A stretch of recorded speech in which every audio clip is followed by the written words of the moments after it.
So do you notice anything special about this packaged rooftop unit? Well, there's no air-cooled condenser coil. That's because this is actually a water source heat pump, a 50-ton packaged water source heat pump.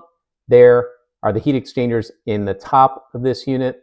And most folks are familiar with the typical 2 to 5 ton above the ceiling water source heat pumps, and very familiar with smaller packaged air source air-cooled heat pumps.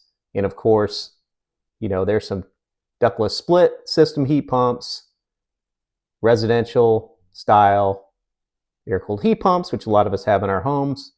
And there's the geothermal style for the house as well. A lot of folks aren't familiar with some of the more unique aspects of heat pumps, like there's a heat pump chiller